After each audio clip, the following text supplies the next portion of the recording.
다들 은퇴를 이야기할 때 이렇게 말합니다. 그래도 연금은 나오잖아. 집 하나 있으면 어떻게든 되지 않나. 하지만 상담실에서 만나는 은퇴자들의 얼굴은 다릅니다. 연금이 있어도 불안하고 집이 있어도 숨이 막힙니다. 이유는 단 하나입니다. 돈이 얼마 있느냐보다 어떻게 들어오느냐가 노후의 질을 결정하기 때문입니다.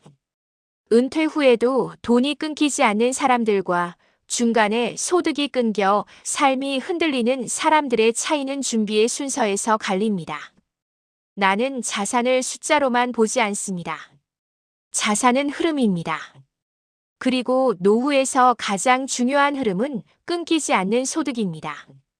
이 글에서는 은퇴 후에도 돈이 계속 들어오는 사람들이 실제로 밟아온 준비의 순서를 자산 전문가의 관점에서 차분히 풀어보겠습니다.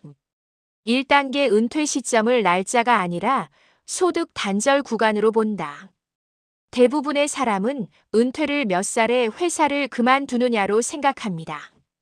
하지만 자산의 세계에서 은퇴는 날짜가 아닙니다.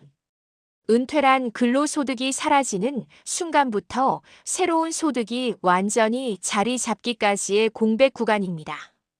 문제는 이 공백이 생각보다 길다는 데 있습니다. 회사에서 퇴직한 뒤 바로 연금이 안정적으로 나오지 않습니다. 국민연금은 수령 시점을 늦추는 경우가 많고 개인연금은 준비가 덜 된 경우가 대부분입니다. 이 사이를 버티는 사람이 있고 이 사이에서 무너지는 사람이 있습니다.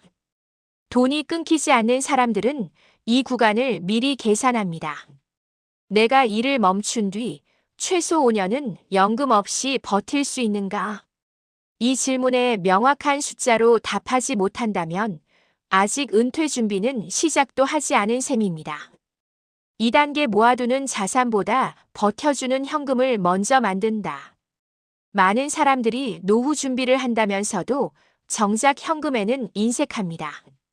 투자 상품, 부동산, 연금 계좌에는 관심을 가지지만 생활비를 버텨주는 현금 쿠션은 늘 뒤로 미룹니다.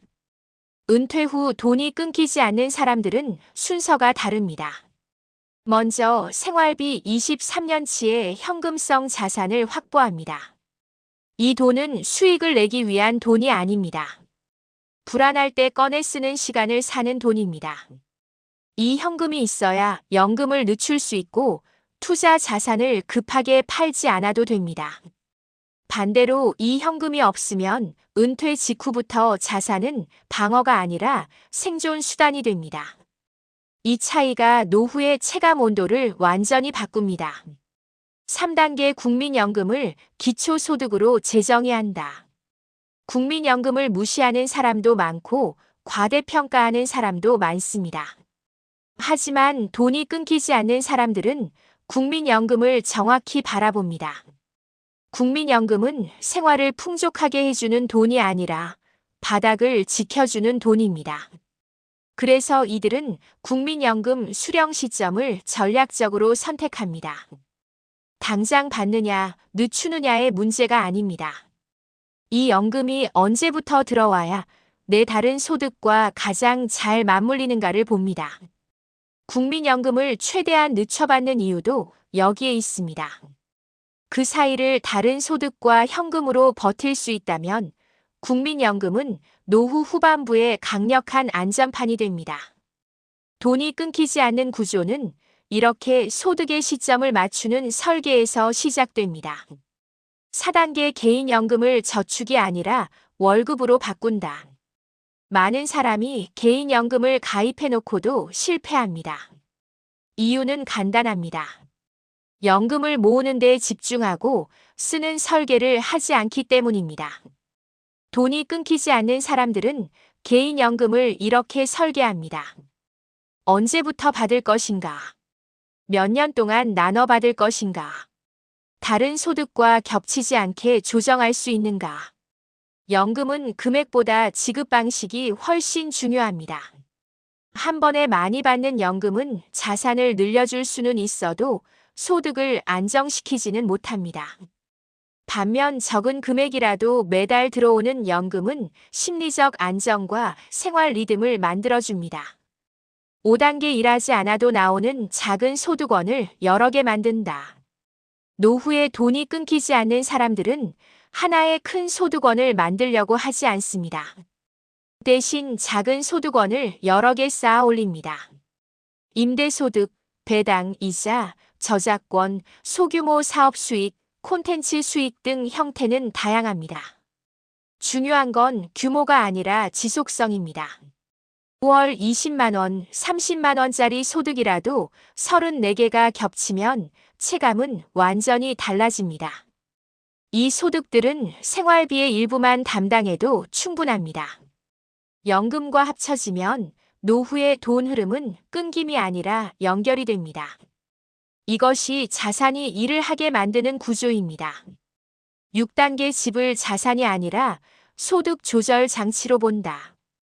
은퇴 후 집은 민감한 주제입니다. 집을 팔아야 하느냐, 버텨야 하느냐의 문제가 아닙니다.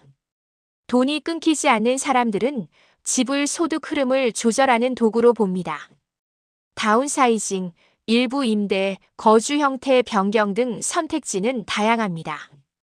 중요한 건 집을 팔지 않으면 소득이 끊기는 구조인가? 입니다. 이 질문에 그렇다고 답한다면 이미 위험한 상태입니다. 집은 마지막 수단이어야 합니다. 집을 팔아야만 생활이 유지된다면 그것은 자산이 아니라 생존 장치입니다. 7단계 노후 지출을 고정비와 조절비로 나눈다. 돈이 끊기지 않는 사람들은 소득만 관리하지 않습니다. 지출의 성격을 관리합니다. 고정비와 조절 가능한 지출을 명확히 구분해 둡니다. 고정비는 연금과 확정 소득으로 커버합니다. 조절비는 상황에 따라 줄이거나 늘릴 수 있게 설계합니다. 이 구조가 있으면 소득이 일시적으로 줄어도 삶이 무너지지 않습니다. 노후의 안정은 수입보다 유연성에서 나옵니다. 마무리 노후 소득은 운이 아니라 설계다. 은퇴 후에도 돈이 끊기지 않는 사람들은 특별히 부자가 아니었습니다. 다만 순서를 알고 있었을 뿐입니다. 모으기 전에 버틸 돈을 만들고 수익보다 흐름을 만들고 금액보다 시점을 설계했습니다. 노후는 한번 시작되면 되돌릴 수 없습니다. 그래서 더더욱 준비의 순서가 중요합니다. 지금 당신의 자산을 다시 한번 바라보세요. 이 돈들은 내가 일을 멈춘 뒤에도 나를 먹여 살릴 수 있는 구조인가?